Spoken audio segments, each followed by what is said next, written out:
안녕하십니까. 뵙게 돼서 반갑습니다. 오늘은 창립청의 관계로 길게 설명을 못 드리는 것에 대해서 양해를 드립니다. 저는 채식 운동을, 채식 아시죠? 고기 안 먹는 거. 그거를 이제 98년부터 얼떨결에 이제 시작을 하다가 지금까지 왔습니다. 그러니까 인생은 우연을 가장한 필연이라고도 어떤 사람이 이야기를 했는데 비슷한 상황이 됐는데, 올해 GMO 반대 운동을 하시는 분들을 한 몇 개월 전에 우연히 뵙게 됐습니다. 그러면서 저는 한 20년 동안 계속 채식에 대해서만 관심을 가지고 또 이제 과학적인 연구를 해야 된다고 생각을 해서 서울대학교에 좀 늦깎이로 대학원을 입학을 했거든요. 그래가지고 일찍 한 3년이면 끝날 줄 알았는데 저를 너무 자만하고 하다 보니까 10년이 걸렸어요. 그래가지고 아주 그냥 정말 이제 저의 청춘을 정말 다 날리고 어떻게 생각하면은 막 그렇게 생각하면서 때로는 이제 왔는데, 제가 해야 할 일 중에 하나 몇 가지가 여기 숨어 있었구나 하는 걸 느끼게 됐습니다. 알게 됐습니다. 그래서 그 중에 하나가 이제 전반기 지금 설명을 드릴 글리포세이트 문제입니다. 주제는 글리포세이트의 실체와 위험성인데, 국회에서 발표를 했었는데 내용이 거의 똑같습니다. 왜냐하면 국회에서 발표한 내용이 주로 이제 암과 관련된 문제였거든요.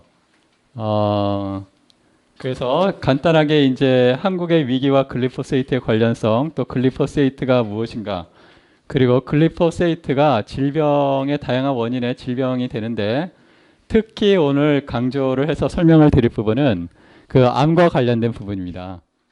그리고 생태와의 교란은 또 설명을 드리고 글리포세이트 측정 방법에 대해서 설명을 드리겠습니다. 거기 나와 있는 내용하고 약간 순서가 좀 다를 수 있으니까 양해를 부탁드릴게요. 지금 이제 오늘 발표드릴 내용을 전반적으로 요약을 하자면 이런 겁니다. 지금 우리나라가 식량 자급률이 몇 프로 정도 되는지 아세요? 네, 20%도 안 되죠? 그죠? 네, 쌀을 빼면은 거의 5% 정도밖에 안 된다고 합니다. 그러니까 밀이나 콩은 거의 90% 내지 95%를 이제 수입을 하는데요. 이제 이게 첫 번째고요. 그러니까 우리가 여기 계신 분들이 한 100명 된다 하시면은 이 100명 되시는 분들 중에 제가 볼 때 95명 이상은 글리포세이트를 드시고 계세요. 매일. 그런데 글리포세이트를 왜 먹게 되냐면 우리가 수입하는 콩이나 또 밀가루에는 거의 99.9% 글리포세이트가 포함되어 있기 때문이에요. 그래서 여기 오시는 분들 상당 부분들이 글리포세이트가 무엇인지에 대해서 잘 모르실 거예요, 아마. 그런데 글리포세이트는 지금까지 여러분께서 계속 드시고 계셨다, 매일같이. 이렇게 생각하시면 됩니다. 그러니까 콩을 안 드시는 분들 있죠? 콩을 안 드셔도 콩에 있는 기름에 나와 있어요. 그죠? 또 여러분 호떡 같은 거, 호떡 안에 달달한 앙꼬가 들어가잖아요. 그거 옥수수에서 짜낸 거예요. 옥수수 시럽. 근데 옥수수도 역시 글리포세이트가 포함되어 있는 GMO 작물이에요. 또 된장 좋아하시죠? 된장 찍어 드시잖아요. 된장에 콩으로 만드는 거예요. 그 된장 안에 글리포세이트가 들어있어요. 또 간장에도 콩으로 만들잖아요. 글리포세이트가 들어있어요. 그래서 우리가 거의 매일 글리포세이트를 조금씩 드시고 계시는데, 문제는 글리포세이트가 지금 세계보건기구에서 2015년에 발암물질로 지정을 했어요. 그리고 세계암연구협회에서도 글리포세이트를 발암물질로 지정을 했습니다. 확실하다는 거예요. 또 지금 미국에서 글리포세이트가 발암물질이기 때문에 소송을 걸어가지고 승소를 했어요. 몇 건이 승소를 했는데 지금 소송에 걸려있는 지금 계류 중인 게 1만 건이 넘어요. 그리고 오스트리아에서는 글리포세이트를 사용을 금지를 시켰어요. 국회에서. 그리고 프랑스에서도 지금 금지를 시키고 있고, 유럽 제국가에서는 글리포세이트 사용을 지금 점차 더 규제를 하고 있는데, 우리나라는 GMO 작물을 가장 많이 수입하는 나라 중에 하나예요. 그래서 그것 때문에 지금 우리나라에서 암이 많이 증가하고 있다. 이제 이거를 설명을 드리려고 하는 거예요. 그래서 지금 보시면 우리나라 세계에서 GM 작물이 점점 증가를 하고 있는데 이 시기가 1996년부터예요. 1995년 정확하게는. 여기 동그라미 쳐주시겠어요? 1995년부터 세계 GM 유전자 조작 작물이 재배가 됐는데 이 GM 작물을 한번 동그라미 쳐주시겠어요? 이 GM 작물이 무슨 GM 작물이냐면 글리포세이트 저항성 GM 작물이에요.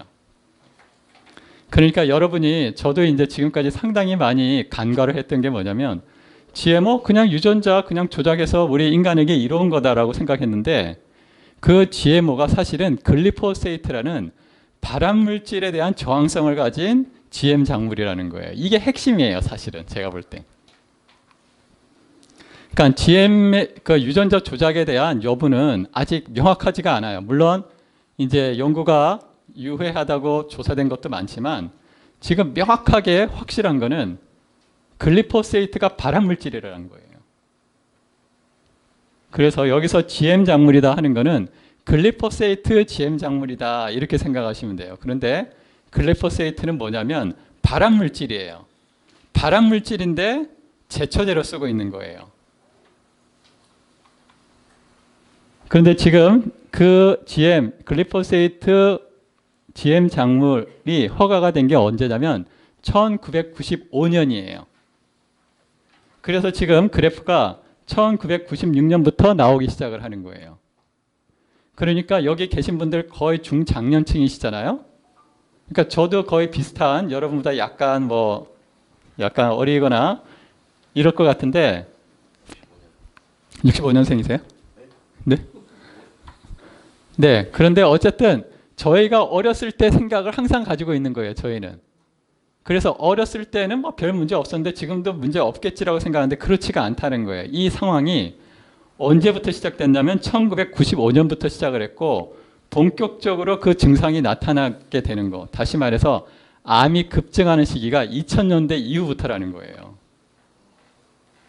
그러면 글리포세이트 작물이 언제 허가가 됐냐면 1995년부터 났잖아요. 그죠? 허가가. 그런데 세계보건기구에서는 언제 발암물질로 인정을 했다고 아까 말씀드렸죠? 2015년이에요. 2015년. 그러면 20년 동안 사람들은 발암물질인지 모르고 계속 먹었다는 거예요. 이해 가십니까? 지금 여러분 주변에 보세요. 주변에 가족이나 친구나 친척 중에 암 걸리신 분 한번 손 들어 보세요. 자기가 아는 사람 중에 안 걸리신 분. 아는 사람 중에? 예. 한번 손 들어 보세요.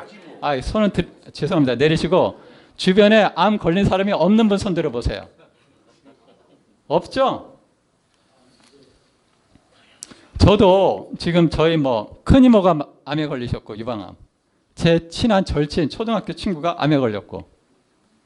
살펴보면 한 10명 정도 보통 그렇게 꼽을 거예요. 그죠? 그리고 제가 건강 강의를 하는데 오시는 분들 중에 상당수가 암에 걸린 분들이에요.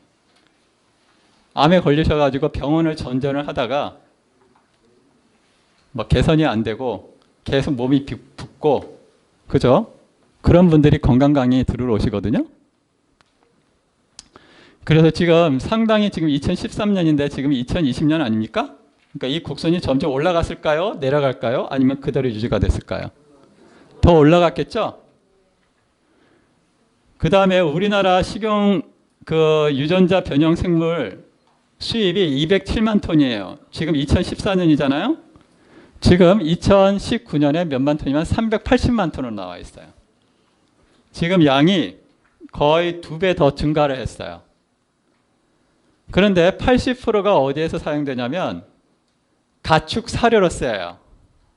그리고 20% 정도가 식용으로 되고 있습니다. 그러니까 제가 생각할 때 2000년도 초반에 제가 채식운동할 때 어떤 기사가 있었냐면 GM 작물은 동물 사료로만 쓴다 이렇게 하고 허가가 났던 것 같거든요. 그리고 지금 현재도 상당수 나라에서는 GM 작물이 가축 사료로만 쓰여요. 그런데 우리나라처럼 이렇게 광범위하게 식용으로 쓰는 나라는 거의 없어요. 그런데 지금 보세요. 세계 5대 곡물 수입국에서 우리나라가 5위예요. 5위. 중국은 워낙 인구가 많으니까 1위일 테고 일본, 멕시코, 이집트, 한국이 5위를 차지하고 있습니다. 또 GM작물, 옥수수, 콩 이런 것이 있고요. 그 다음에 국내 연도별 식량 자급률 추이가 지금 점점 낮아지고 있습니다. 지금 45%인데 이거는 쌀을 포함한 거예요. 그래서 지금 쌀을 제외하고 보면은 지금 콩은 자급률이 2013년도 기준입니다. 콩은 10.3%, 옥수수는 0.9%, 밀은 0.7%예요. 근데 오늘 기사를 보니까 밀의 자급률이 그러면 0.7%면 몇 프로를 수입한다는 거죠? 99.3%를 수입한다는 거예요. 그런데 99.3%를 수입하는데 수입하는 거의 90% 이상, 거의 95% 이상은 글리포세이트가 포함된 거예요.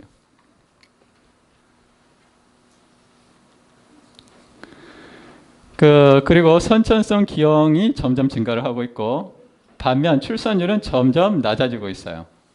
또 불임 환자는 또 반대로 증가를 하고 있고요. 또 우울증 환자도 급증하고 있어요. 지금 보시면 지금 80대 이상은 지금 OECD 평균보다 거의 3배예요. 자살률이. 그래서 우리나라 노인들이 정말 고생 많이 하지 않으셨습니까? 그죠? 6.25 그 전쟁 이후에 태어나셔가지고 굶으신 분도 많고, 그죠? 제 친구들 중에도 시골에서 살았는데 학교 갈 때는 맨발로 다니다가 운동화 신고 학교 앞에서 그러던 친구들 많았거든요. 또 배가 고파가지고 우유를 먹으려고 육상부에 들어가가지고 학비 벌어가지고 공부한 친구들도 있고요. 그렇게 힘들게 저희가 산업화와 도시화 해가지고 선진국 밑에 지금 다다르고 있는데 문제는 이렇게 고생을 하신 분들이 제대로 국가의 안전보장도 받지 못할 뿐더러 먹는 음식들을 발암물질이 들어가 있는 음식을 계속 드시게 하고 있다는 거예요. 그래서 고생은 죽도록 하고 건강하게라도 살아야 되는데 건강하게도 못 살고 노화는 곧 질병처럼 지금 인식이 되고 있는 거예요. 그런데 저희가 생각할 때 건강한 음식을 잘 드시고 사시는 분들은 돌아가실 때도 며칠 좀 시름시름 앓다가 깨끗하게 돌아가세요. 그런 분들을 제가 몇 번 봤거든요. 지금 국가에서 노인들 지원을 해드리는데 TV 같은 데 그런 데 나오잖아요. 40만 원을 국가에서 45만 원을 받아가지고 25만 원을 약값을 내고 20만 원으로 밥을 해 먹는단 말이에요. 그게 우리의 지금 상당히 많은 분들의 현실이에요. 그런데 그 원인에 뭐가 있냐? 글리포세이트가 숨어 있었다는 거예요. 소설 같은 이야기지만 이 현실을 직시하셔야 돼요. 새 모녀 자살 사건 아세요? 새 모녀 자살 사건? 성파. 네. 새 모녀가 자살했잖아요. 엄마, 큰딸, 작은딸. 왜 자살했는지 아시죠? 먹을 게 없어서 자살했던 거예요. 집세도 못 내고, 그죠? 근데 새 모녀가 처음부터 그렇게 못 살았다는 게 아니에요. 자기 집을 가지고 있었어요. 그래서 성파 새 모녀가 원래 자살하기 이전에는 아빠하고 단란한 가정을 가지고 있었어요. 그런데 시작점은 아빠가 암에 걸렸어요. 기사에 나왔어요. 그러니까 신문 기사가 막 여기저기 나오잖아요. 그럼 기사가 조각조각 나 있는데 조각을 이렇게 연결을 해보니까 스토리가 이렇게 되는 거예요. 아빠가 암에 걸려서 암 치유를 하려고 집을 팔았어요. 당연히 아빠는 암이 치유가 안 됐겠죠. 의료비로 날리고 아빠는 사망을 했어요. 엄마하고 딸 둘이 반 지하 새빵을 살게 됐어요. 그런데 문제는 큰딸이 당뇨에 걸린 거예요. 그런데 중증이었죠? 그러니까 둘째가 언니를 보살펴야 됐어요. 그러니까 노동력이 두 개가 상실된 거예요.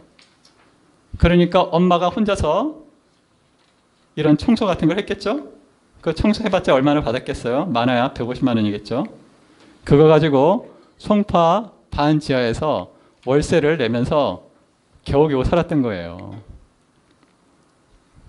거기다 의료비까지. 그런데 이게 송파 새 모녀만 그런 게 아니에요. 지금 미국의 파산자의 70%가 의료 파산자예요. 무슨 말씀이냐면 미국에 홈리스들이 있거든요. 저 LA 가면은 다운타운에 가면은 해질녘 무렵부터 텐트가 막 치기 시작하거든요. 그 사람들 10명 중에 7명은 의료비 내려다가 파산되는 사람이에요. 우리나라는 그러면 덜할까요? 의료보장이 잘 돼 있으니까 미국보다? 아직 그런 조사가 안 돼 있어요. 다만 의료 때문에 가정이 파괴된 비율이 미국보다 한국이 더 높다고 보고가 되어 있어요.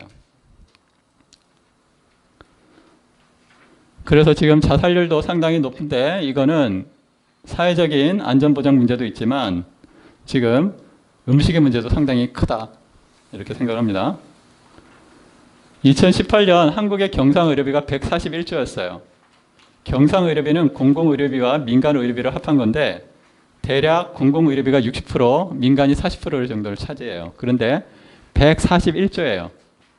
그런데 의료비는 보통 60%가 약물값으로 나간다고 보고가 돼 있어요. 그렇기 때문에 이 141조의 60%인 100조 정도는 다국적 제약회사로 상당 부분 나갈 거다. 이제 이렇게 볼 수가 있습니다. 이제 이 다국적 제약회사를 주목을 해야 돼요. 이 바이엘이 이 몬산토를 합병하게 되는데 이 몬산토가 왜 나오냐면 몬산토가 글리포세이트를 GMO 작물을 만든 회사이기 때문이에요. 그래서 몬산토의 고위직에 있던 임원이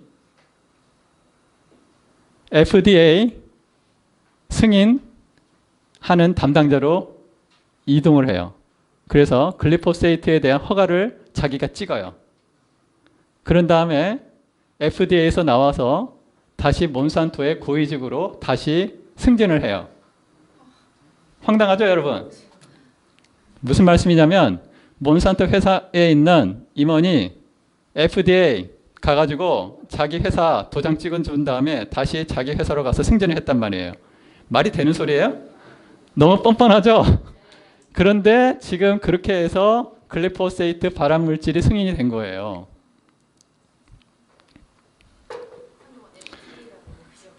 그런데 그 몬산토에서 글리포세이트 발암물질 저항성 유전자를 만들었는데 사람들이 바보가 아니잖아요. 그죠? 그러니까 이게 무슨 물질인데 자꾸 사람들이 병에 걸리지 하고 조사를 했겠죠? 과학자들 중에도 양심적인 사람이 있었을 거 아닙니까? 그 사람들이 조사를 해보니까 글리포세이트가 발암물질이라는 거예요. 조금 이따 보시면 아시겠지만 화학 구조 자체가 그렇게 돼 있어요. 그래서 소송이 걸렸겠죠? 그러니까 몬산토는 어떻게 했냐면 이 몬산토를 바이엘이라는 제약회사에 팔아버렸어요. 그 바이엘은 세계 3위 제약회사인데 바이엘이 그럼 무슨 돈이 있어서 몬산토를 샀을까요?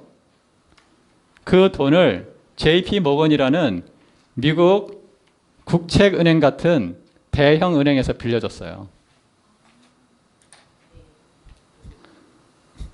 이건 소설보다 더 소설 같은 이야기죠? 다시 한번 정리하면 몬산토는 1995년부터 발암물질이라는 걸 저는 어느 정도 알고 있었을 거라고 생각해요. 왜냐하면 이 글리포세이트 자체가 원래 어디에 쓰였냐면 막힌 하수구를 뚫던 때 쓰던 거예요. 하수구가 막혀 있을 때 그거 뚫으려고 얼마나 독성이 강하겠어요. 그죠? 녹이는 거잖아요. 막힌 거를.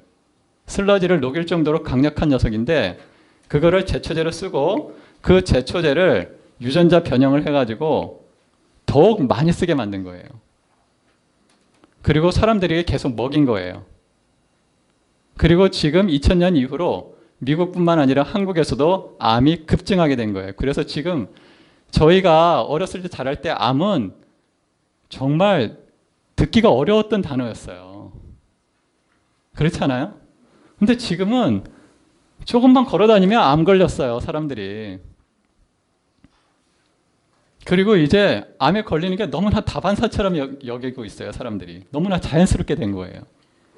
그런데 그 자연스러움 이면에는 이러한 다국적 회사하고 비양심적인, 저는 사악하다고 표현하는데 이 사악한 회사들이 있다. 그런데 대부분의 국민들은 아무 생각 없이 계속해서 발암물질을 먹고 있다. 지금도 열심히. 이제 이렇게 이야기를 할 수 있습니다. 그리고 그래서 몬산토가 소송에 지금 1만 건 넘게 걸려 있는데 몬산토가 지금 바이엘에 팔아버렸잖아요. 그럼 누가 책임을 져야 될까요? 바이엘이 책임져야 될까요? 어렵게 만들어놨죠. 네, 어렵게 만들어 놓은 거예요. 제가 볼 때는 몬산토는 이미 팔았기 때문에 몬산토는 책임이 없잖아요. 바이엘은 몬산토가 한 다음에 샀단 말이에요. 그렇죠. 짜고 치는 고스톱이죠. 그 사이에 누가 죽어나가는 거죠? 사람들이 수많은 질병에 걸려서 죽어나가는 거예요. 이걸 빨리 깨닫고 행동을 하지 않으시면 여러분 솔직히 살 만큼 사셨잖아요. 그죠? 문제는 저희가 아니에요. 저희의 후대가 아주 심각한 상황이 된다는 거예요. 그리고 이미 지금 자폐아들이 10년 사이에 3배가 증가했어요. 자폐라고 표현하지만 자폐가 무슨 뜻인지 아세요? 조금 오후 시간에 말씀드리겠지만 자폐는 뇌신경이 발달이 안 되는 거예요. 그래서 여러 가지 신경학적인 증상들이 다양하게 나타나는 거예요.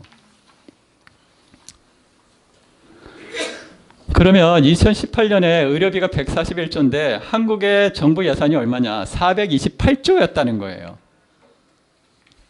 그러면 대략 얼마입니까? 428조에 141조면 거의 3분의 1을 의료비로 날리고 있다는 거예요. 여러분이 100만 원을 버는데 100만 원 중에 30만 원을 의료비로 썼어요.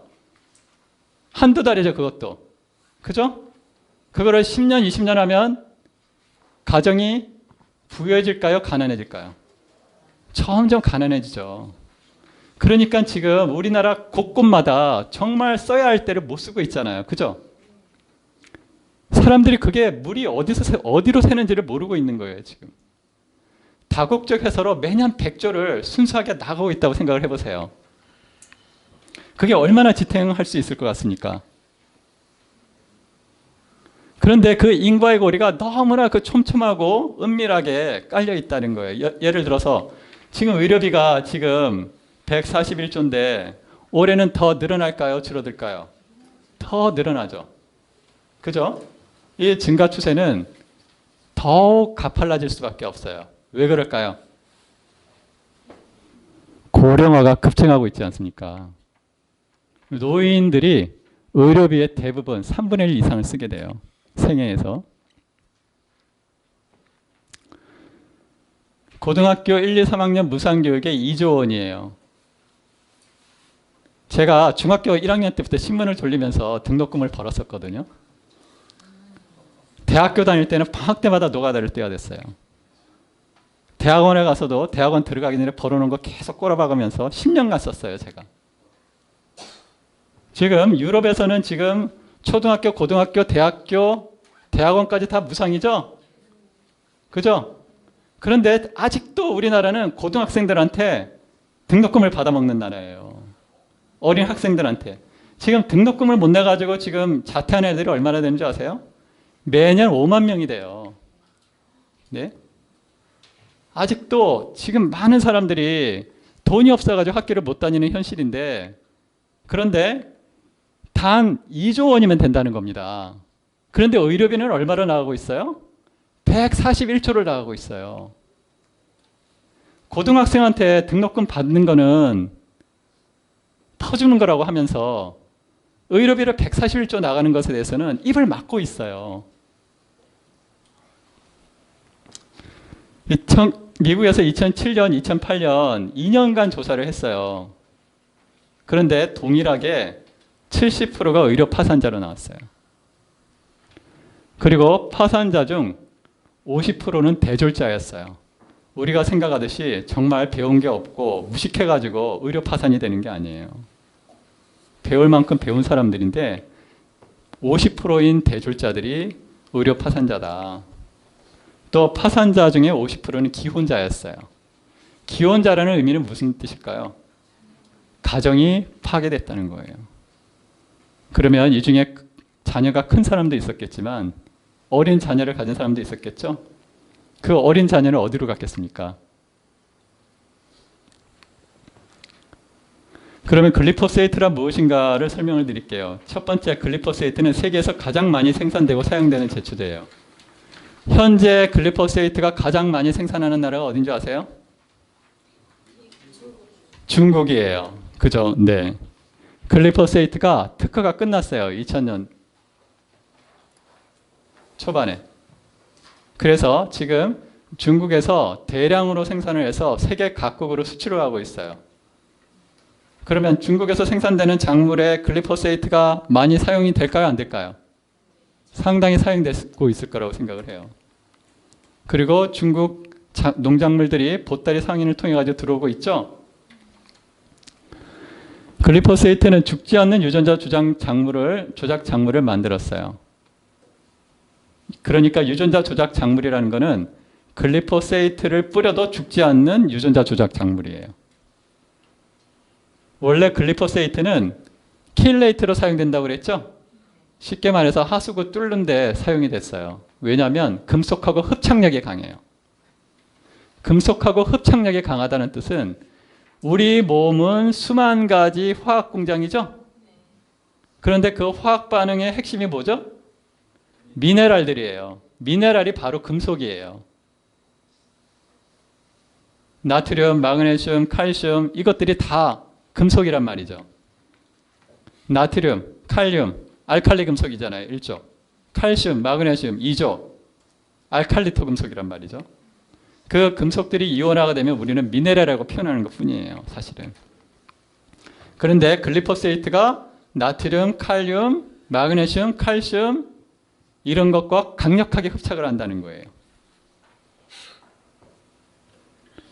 글리포세이트가 음식을 통해서 섭취되면서 많은 질병이 증가하게 됐는데 가장 대표적인 게 암, 비만, 당뇨, 심혈관 질환, 신장 질환, 자폐증, ADHD, 치매 등등입니다.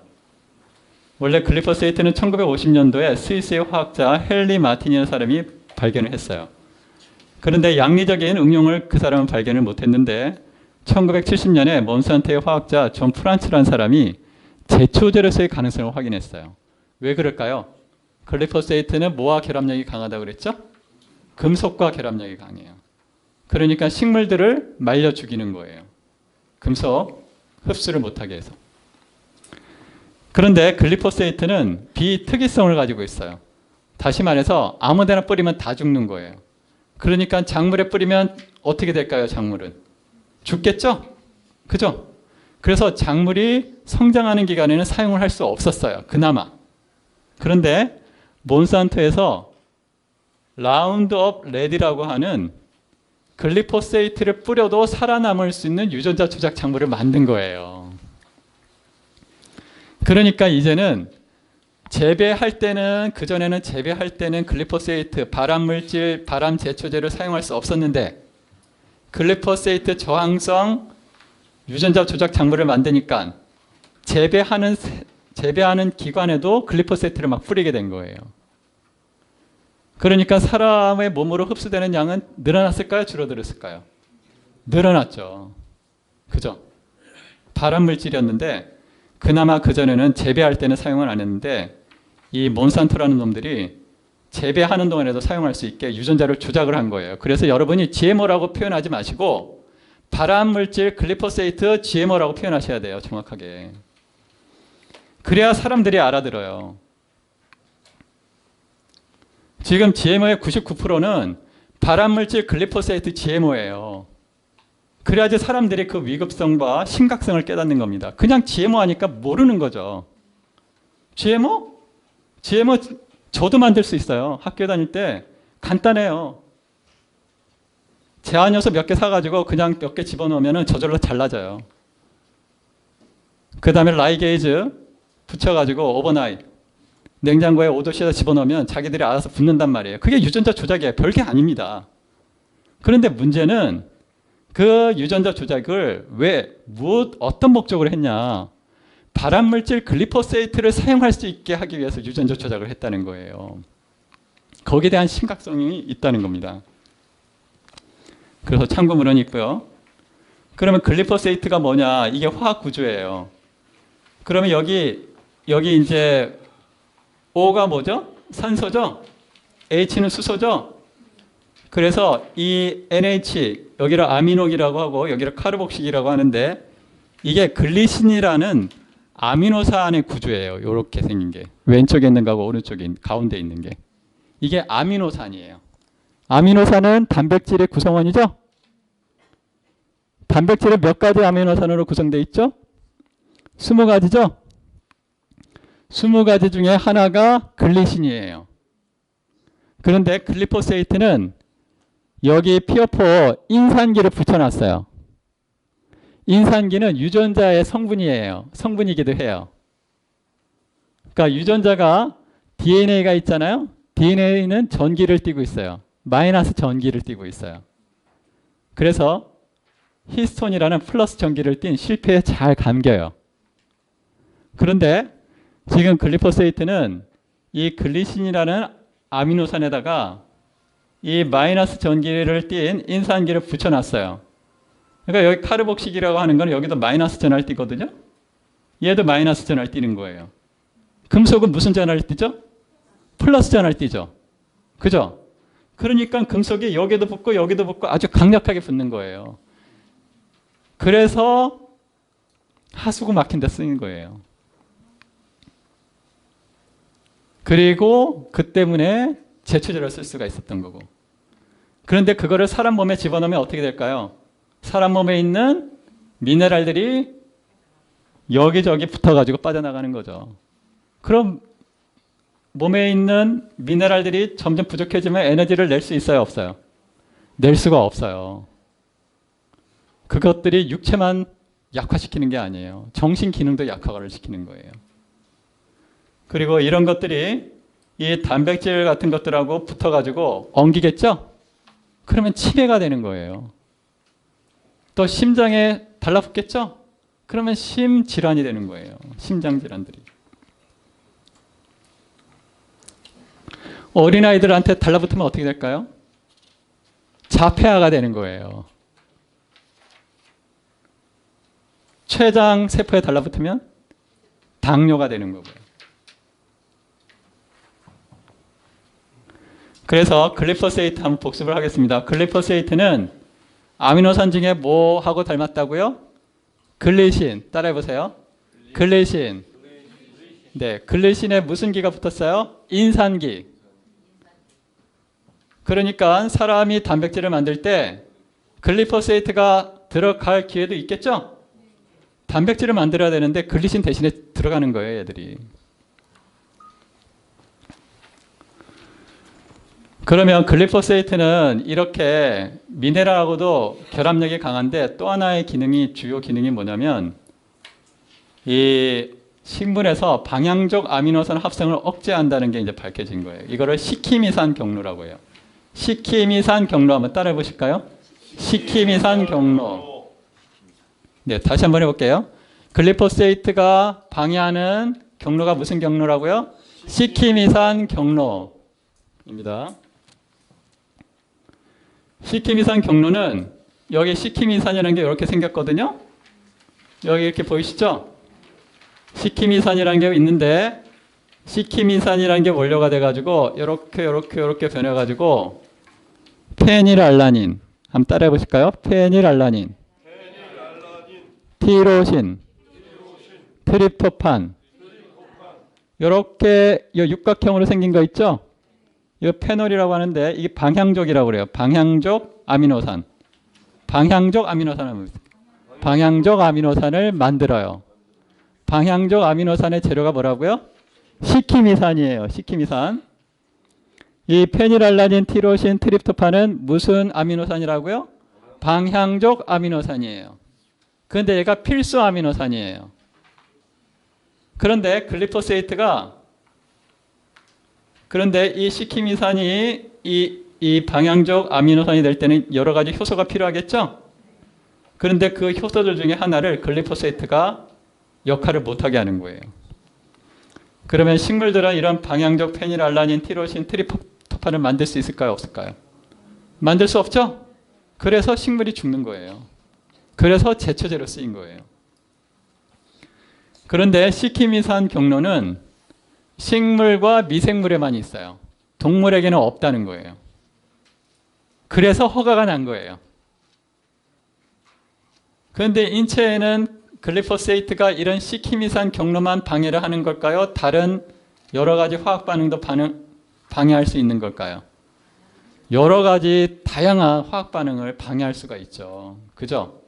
아까 말씀드린 대로 칼슘이나 마그네슘이나 나트륨이나 칼륨 이런 것들하고 결합해가지고 흡수를 저해를 할 수도 있고, 조금 이따 보시겠지만 시토크롬이라고 하는 에너지 생성의 핵심적인 단백질과 결합을 해요.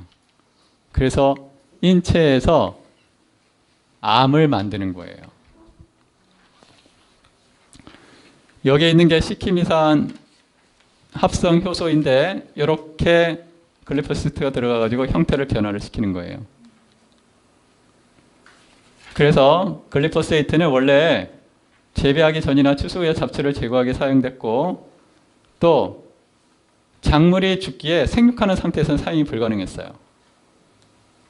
그런데 유전자 조작을 통해 가지고 재배 중에도 글리포세이트를 사용할 수 있게 했다는 겁니다. 그런데 글리포세이트는 1995년부터 사용됐는데 발암물질로 세계보건기구에서 언제 발표했다고요? 2015년에 발표를 했어요. 그러니까 20년간 계속 사용했고, 지금 우리나라에서도 그러면 2015년에 발암물질을 했으면 지금 조금씩 규제를 해야 될 거 아닙니까? 근데 규제를 하고 있어요? 아니면 더 많이 수입을 하고 있어요? 더 많이 수입을 하고 있어요. 그럼 국민들은 점점 병에 더 많이 걸릴까요? 적게 걸릴까요? 더 많이 걸리는 거죠. 더 많이 걸리면 의료비가 더 많이 나갈까요? 더 적게 나갈까요? 더 많이 나가죠. 그럼 국민들은 점점 부유해질까요? 가난해질까요? 더 가난해지죠.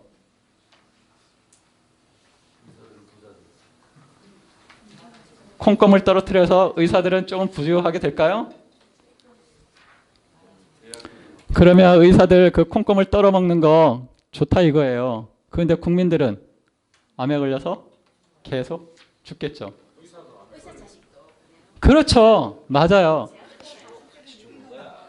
그래서 의사들도 암에 많이 걸리죠? 그럼 그 의사들은 현대 의료의 도움을 받으려고 해요? 안 받으려고 그래요? 안 받으려고 하죠? 일본 조사에 하면 300명의 의사 중에 현대 의료 치료를 하겠다는 사람은 300명 중에 3명이었다고 이야기를 해요.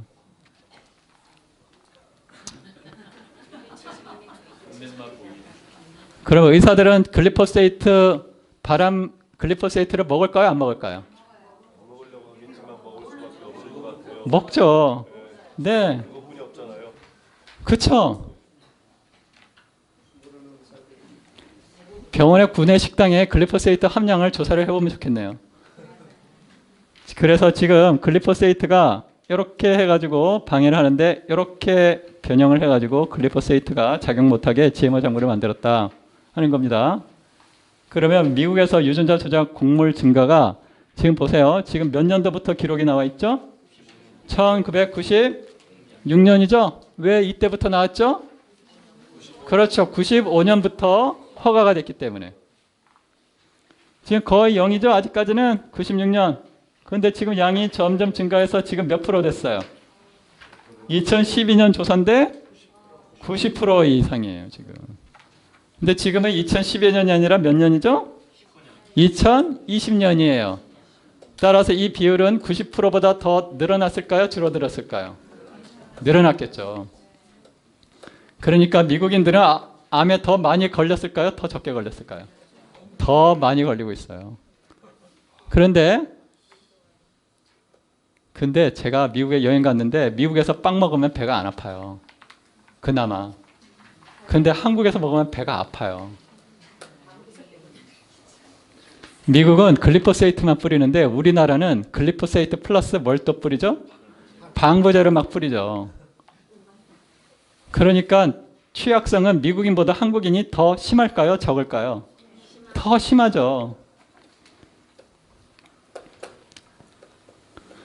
그 다음에 콩을 보세요. 콩은 지금 콩도 몇 프로예요? 거의? 콩은 거의 100%네요. 그 다음에 지금 옥수수도 거의 90%죠? 그죠? 그 언제부터인가 카페에 가서 커피를 마시잖아요. 제가 약간 카페인 중독이 돼가지고 하루에 한 2잔씩은 마시는데 가면은 설탕이 없어졌어요. 설탕이 없고 대신 뭐가 나와 있죠? 시럽이 나와 있죠? 무슨 시럽이죠? 옥수수 시럽이에요. 네. 그리고 지금 그 웰스토리 이런 데 있잖아요. 그 대형 그 대기업에서 운영하는 그 급식 전문 회사들. 그 메뉴에 가장 많이 들어가는 것 중에 하나가 뭔지 아세요? 옥수수 시럽이에요. 왜냐하면 달짝지근하고 싸거든요. 그러니까 막 마구 뿌린단 말이에요. 네.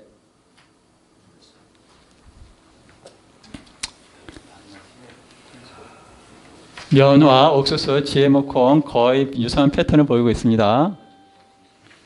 식품에 지금 들어간 잔류량이 있는데 아까 오루지 선생님이 말씀하신 대로 가축 사료는 거의 100배예요.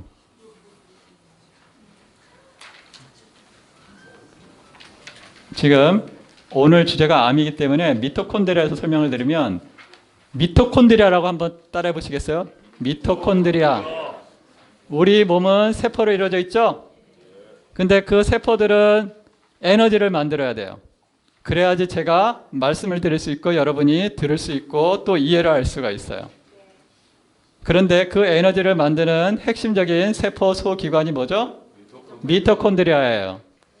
자, 한번 다시 따라해 볼까요? 여러분, 미토콘드리아. 미토콘드리아는 세포의 발전소. 네, 세포의 발전소 따라해 볼까요? 세포의 발전소. 미토콘드리아.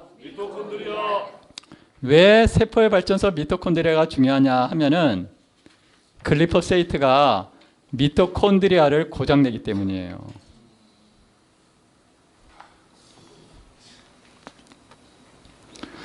지금 미토콘드리아에서는 콜레스테롤 호르몬들도 만들어요. 스테로이드 호르몬이라고 하는 거. 또 이 미토콘드리아에서 여러 가지 이제 에너지 대사를 만들어내는데 여기 시토크롬, CYT라고 써 있는 거 있죠? 이걸 시토크롬이라고 그래요. 시토크롬 따라해 보세요. 시토크롬. 여기서 시토는 세포란 뜻이에요. 세포. 크롬은 색깔이란 뜻이에요. 그래서 시토크롬이라고 하는데 왜 색깔을 내냐면 가운데 철이 있어요. 철. 그런데 글리포세이트가 시토크롬을 고장내요. 네, 그렇죠. 그러니까 이 글리포세이트가 에너지를 내는 요소들 중에 전자 전달계라고 하는데 이 전자 전달계의 핵심적인 요소 중에 하나가 시토크롬인데 시토크롬을 고장내니까 미토콘드리아가 에너지를 제대로 만들 수 있을까요? 없을까요? 없죠? 그러면 여러분 생각해 보세요. 아파트가 있는데 전기가 절반만 들어가게 됐어요. 그럼 어떤 일이 벌어질 것 같으세요? 아파트 20층이 30층짜리 요즘 많죠? 30층짜리인데 전기가 절반만 들어왔어요. 그럼 엘리베이터 가동 안 하죠? 그러면 1층에서 30층까지 어떻게 해야 돼요? 걸어 올라가야 되죠? 갑자기 옛날 생각나네요. 제가 신문 돌릴 때 10층짜리 엘리베이터 고장 나가지고 제가 걸어 올라간 적이 있거든요. 정말 힘들었어요. 그런데 그런 일이 벌어진다는 말이죠. 또 우리 화장실에 물 올라와야 되죠? 물 올라올 수 있어요? 없어요? 못 올라오죠? 그리고 똥 내릴 수 있어요? 없어요? 못 내리죠? 그 방에서 냄새가 날까요, 안 날까요? 냄새가 나겠죠? 그러면 그 집은 썩어 들어가겠죠? 그 일이 우리 세포에서 일어나는 거예요. 다시 말해서 우리 몸에 독소 있잖아요. 독소의 절반을 시토크롬이 분해를 해요. 그러니까 이 시토크롬이 고장 났다는 것은 그냥 에너지만 생성을 할 수 없다 해서 끝나는 게 아니에요. 우리 몸에 있는 독소를 절반 이상 차지하는 담당을 하는 녀석이 독소를 해소를 할 수가 없어요. 그러니까 세포가 썩을까요, 안 썩을까요? 세포가 썩죠. 그러니까 세포 내 쓰레기가 쌓일까요, 안 쌓일까요? 쌓이죠. 이 집에 생활을 하다 보면 쓰레기가 쌓이고 쓰레기를 청소하고 계속해서 또 일도 하고 쓰레기도 치우고 이래야 되는 거 아닙니까? 그런데 청소가 안 된다는 말이에요. 청소가 안 되니까 세포가 썩으니까 어떻게 돼요? 냄새가 나죠. 여러 가지 질병이 나타나는 거예요. 여러 가지 질병들. 에너지를 쓸 수 없으니까 우리가 밥을 먹으면 계속 쌓이겠죠? 그러니까 점점 살이 찌겠죠? 비만 되겠죠? 당뇨가 되겠죠? 혈액의 순환이 안 되니까 심혈관 질환이 되겠죠? 머리에서 쓰레기가 분해가 안 되니까 치매가 나오는 거예요. 애들이 에너지 대사가 안 되니까 신경 발달이 안 되겠죠? 그러니까 자폐가 되는 거예요. 과잉 충동이 되는 거고 조절을 하지 못하니까. 그래서 지금 시토크롬 P450, P450이라는 거는 450 나노미터를 흡수한다는 뜻인데 이렇게 생겼대요. 그리고 지금 글리포세이트, 카르복시기하고 인산기가 있는데 여기 막 붙죠? 양이온들이 막 붙는단 말이에요. 칼륨 이런 것들이 막 붙어요. 그리고 미네랄 흡수를 억제한다. 미네랄 종류가 한두 가지가 아니죠. 예를 들어서 마그네슘이 부족해지면 마그네슘이 담당하는 화학 반응이 300가지가 넘어요. 그러니까 마그네슘이 줄어든다 그러면 한두 가지에서 문제가 생기는 게 아니에요. 최소 300가지 이상의 인체 화학 반응이 문제가 생기는 거예요. 그래서 자폐아가 있는데 우리 뇌가 이제 그 대뇌 피질이 있는데 대뇌 피질이 껍질이 6층이에요. 6레이어거든요. 6층으로 되어 있단 말이에요. 우리 뇌는. 파충류는 3층이에요. 층이 3개예요. 대뇌 피질이. 그래서 똑같은 생명체지만 인간은 훨씬 복잡하고 다양한 신경 네트워크를 가지고 있어요. 그래서 단면을 딱 잘라보면은 밖에가 회색이에요. 안에는 백색이거든요. 왜냐하면 안쪽에는 이 지질로, 지방으로 코팅을 해놨어요. 그걸 지질 미엘리나라고 그래요. 비유를 들자면 신경세포가 있으면 여기에 있는 마이크가 세포체예요. 세포체. 그리고 여기 있는 줄이 축색이라고 그래요. 근데 이 축색은 지질로 덮여 있어요. 그래서 색깔이 하얗게 나오는 거예요. 그래서 백질. 여기는 세포체이기 때문에 회질이라고 그래요. 근데 그 회질이 몇 개 층이에요? 6개 층이에요. 포유류들은. 사람은. 이해가시죠? 그러면 세포체가 6개 층 사이에 있어야 되는데 이 백질이 있어야 되는 부분에 얘들이 막 생기는 거예요. 보이시죠? 그리고 회질이 있어야 될 6개 층에는 지금 세포체가 띄엄띄엄 나게 되죠? 자폐아들의 뇌가 이렇게 돼 있다는 거예요.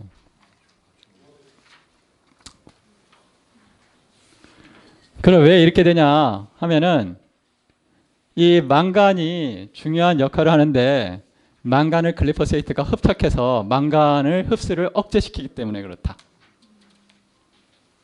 이제 이런 이야기를 하고 있어요, 이 사람이. 그래서 이 요즘에 갑상선 환자 증가하잖아요. 갑상암, 갑상선암.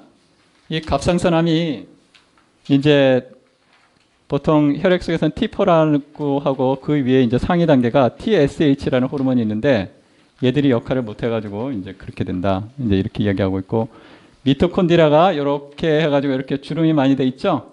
이 굴곡 안에 이렇게 틈이 많이 생기는데 이걸 크리스테라고 그래요. 크리스테 따라해 보실까요? 크리스테. 네. 이거를 한국어로는 능선이라고 그래요. 능선. 예. 이렇게 들어갔다 나왔다 하는 거. 크리스테, 능선. 이게 이렇게 많이 돼 있어야지 표면적인 증가를 하는 거예요. 그래서 이 표면에 이 시토크롬 이런 것들이 막 붙어 있어서 에너지를 많이 내거든요. 근데 여기 오른쪽에 보면 어떻게 돼 있어요? 크리스테가 능선이 점점 없어지죠? 이렇게 돼 있는 세포를 뭐라고 한다고요? 암세포.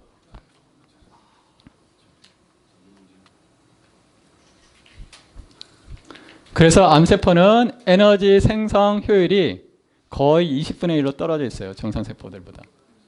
그러니까 훨씬 많은 포도당을 이용을 하는 거예요. 그래서 혈관이 발달을 하는 거예요. 그래서 항암약물 중에 상당수가 혈관 발달을 억제시키는 거고.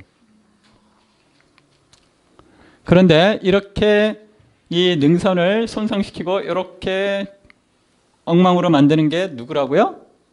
글리포세이트라는 거예요. 그런데 이거를 여러분이 오늘 드셨어요? 안 드셨어요? 드셨어요. 빵 드셨죠? 네. 그래서 글리포세이트가 포름알데히드도 만들고 암모니아도 만들어요. 이것도 발암물질이죠? 분해가 되면서. 또 글리포세이트는 여러 가지 독성 효과를 가지고 있습니다. 시간 관계상 짧게 하겠습니다. 그리고 유전자 돌연변이를 많이 일으키고요. 또 여러 가지 이제 관련 부분이 있어요. 이거는 국회에서 발표를 했기 때문에 또 오늘 발표할 내용을 동영상으로 올려드릴게요. 유튜브에. 필요하신 분은 나중에 따로 시간을 한번 만들어 보죠. 그러면 글리포세이트가 여러 가지 질병과 상관관계를 가지고 있다. 여기서 이제 보셔야 되는 건 뭐냐면 여기 빨간색 있죠? 이렇게 빨간색으로 돼 있는 게 글리포세이트가 처리된 곡물이에요. 그리고 이렇게 노란 막대 보이시죠? 노란 막대는 질병이에요. 질병.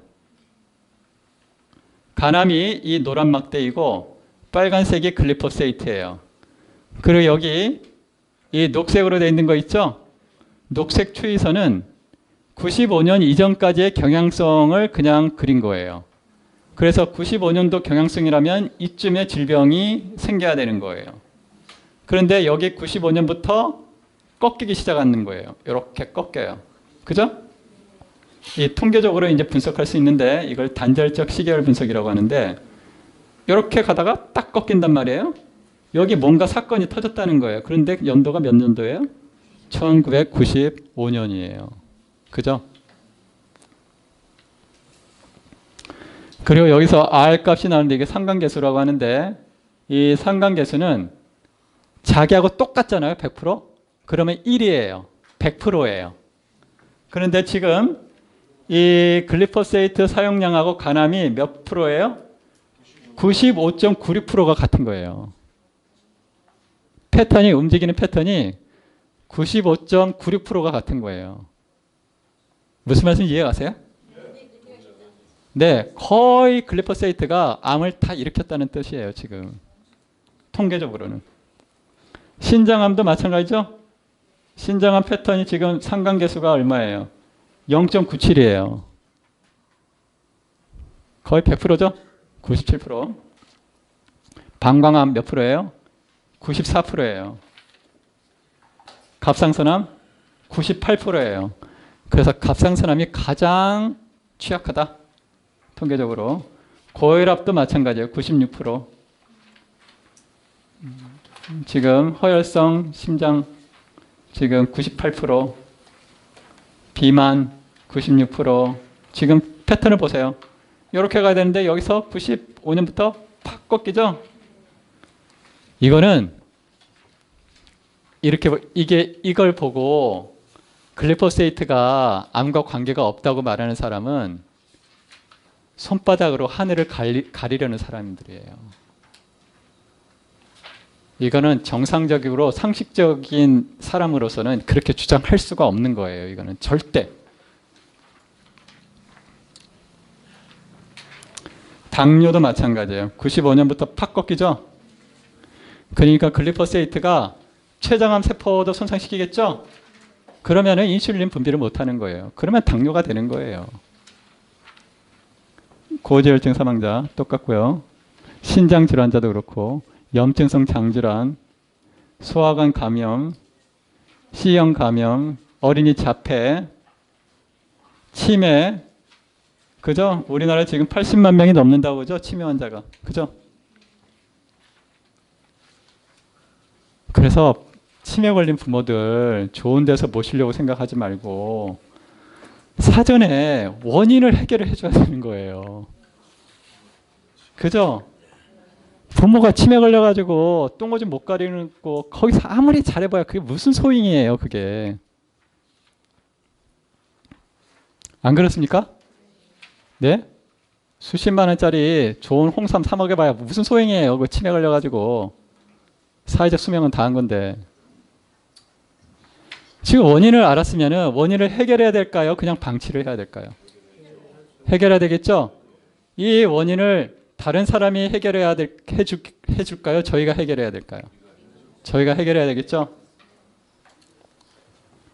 알츠하이머 사망자 지금 똑같죠? 패턴이 상관 분석 여기 R 값이 있는데 이거 상관 분석이라고 그래요. 상관 계수라고 그래요. 상관 계수 코에피션트 여기 써보세요. R은 상관 계수.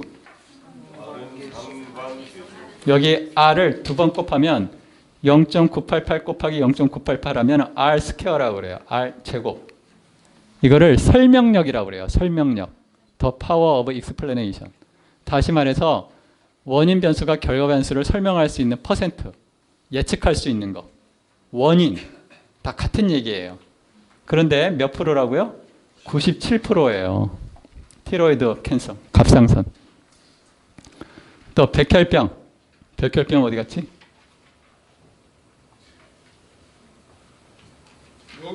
여기 있네요. 여기 보면은 백혈병 77.1이죠? 그죠? 그러니까 77.1%를 설명한다는 거예요. 백혈병이요. 그래서 지금 시간 관계상 빨리 넘어갈게요. 그래서 쭉 보시면 되고 아까 오리지 선생님이 말씀하신 대로 이 글리포세이트가 저는 특히 좀 많이 두려운 것 중에 하나가 격세 그러니까 한 세대를 건너뛰어 가지고 급증한다는 거예요. 왜 그러냐면 저는 이렇게 추정하는데 할머니가 엄마를 임신하잖아요. 그러니까 할머니가 아기를 임신하면은 그 아기가 난자의 유전자를 결정을 하고 태어나요. 그러니까 할머니가 어떻게 음식을 먹고 어떤 상태에 있었느냐에 따라 가지고 손주들의 유전자가 미리 결정이 돼서 나오는 거예요. 그래서 격세돼서 나오는데 할머니 때 벌써 글리포세이트를 먹으니까 생식세포 자체가 교란이 돼가지고 엄마가 태어나는 거예요. 그러니까 엄마가 임신을 하면은 할머니 때 벌써 손상된 생식세포로 아기를 낳으니까 아기들이 급증하는 거예요. 여러 가지 기형아라든지 이제 문제들이. 그래서 이제 여러 가지 질병들이 나와 있고 여기 출처가 있으니까 좀 자녀들 분이나 본인이 좀 영어를 하시는 분들은 인터넷에 검색하시면 원본을 보실 수가 있으세요. 또 기형아 급증하고 있고요. 생태 교란을 하고 있어요. 왜냐하면 얘들이 미생물들의 증식을 억제하기 때문에 그럼 우리나라의 글리포세이트 제초제는 뭐가 있을까? 글리포세이트 100%를 쓰지 않고 주제는 글리포세이트를 썼다는 뜻이에요. 상품명은 근사미, 라운드업, 근자미. 저는 근사미라고 해가지고 이름 참 근사하다 그랬는데 그게 발암물질이 들어있었던 거예요. 또 좀 재밌는 이름들이 많아요. 약간 겁나는 이름들. 싹소리, 초토화. 지금 저는 이거 초토화, 한국민들을 초토화 시키겠다. 저는 이렇게 와닿았어요. 여러분 그 세계에서 IQ가 제일 높은 나라가 어느 나라인지 아세요? 대한민국이었어요. 그런데 이 대한민국이 지금 멸종의 위기에 있어요. 괜히 여러분에게 말씀드리는 게 아니에요. 지금 5천만 명이 거의 매일같이 발암물질을 먹고 있다고요. 지금. 그러니까 어떤 식으로든 질병이 나타날 거예요. 싹소리, 대한민국 싹소리, 대한민국 초토화, 대한민국 레이저로 태우기. 이렇게 되는 겁니다. 여러분, 저는 박근혜보다 더 나쁘다고 생각해요, 이게.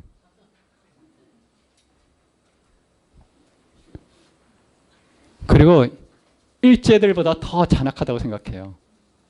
5천만 명한테 발암물질을 먹이고 있는 거잖아요.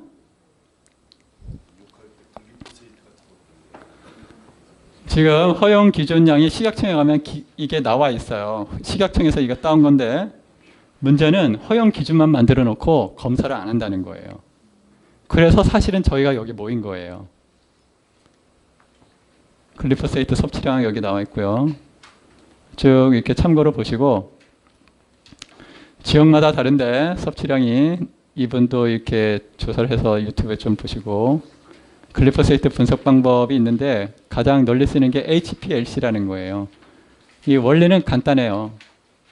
원리는 뭐냐면 100명을 여기 세워놓고 뛰게 하는 거예요. 그러면 달리는 속도가 차이가 있을까요? 없을까요? 있겠죠? 그 원리예요. 그래서 여러 가지 물질을 섞어놓고 달리기 시킨 다음에 분리를 하는 거예요. 뛰는 속도에 따라서. 그게 HPLC예요. 원리는. 이게 이제 그 기기고요. 이렇게 생긴 게 4천만 원이면 좋은 거 사요. 우리나라 이 HPLC를 장악하고 있는 회사가 에질런트사예요. 따라해 볼까요? 에질런트. 이 HPLC는 4천만 원이에요. 따라해 보실까요? 4천만 원. 4천만 원 큰 돈이죠? 그런데 우리나라 5천만 명이 발암물질을 먹고 있어요. 이거 분석하는데 4천만 원 비싼 거예요? 싼 거예요? 그런데 이걸로도 할 수 있는데 이게 MS라는 거예요. 매스 어널리시스인데 요거는 4억이에요. 그래서 일단 이걸 산 다음에 이거를 딱 붙이면 돼요. 그러면 일단 이걸로 분석을 하다가 돈이 더 생기면 이걸 딱 붙여가지고 훨씬 더 정밀하게 분석할 수 있어요. 1차적으로는 싼 걸 사야 되겠죠? 이걸 사고 분석을 하다가 돈이 더 생기면 이걸 사가지고 분석을 하면 됩니다. 여러분, 실체를 알아야 지피지기면 백전백승. 따라 한번 해보실까요? 지피지기면 백전백승. 어디에 나오는 이야기죠? 손자병법에 나오죠? 우리가 먹는 음식에 뭐가 들어있는지 알지도 못하면 싸울 수 있습니까? 그죠? 뭐가 얼만큼 들어있는지 알아야지 싸우든지 말든지 할 거 아닙니까?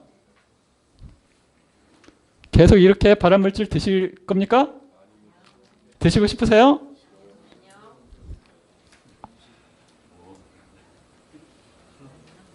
매스가 하는 역할은 커다란 분자를 쪼개가지고 더 정밀하게 분석을 하는 겁니다. 감사합니다.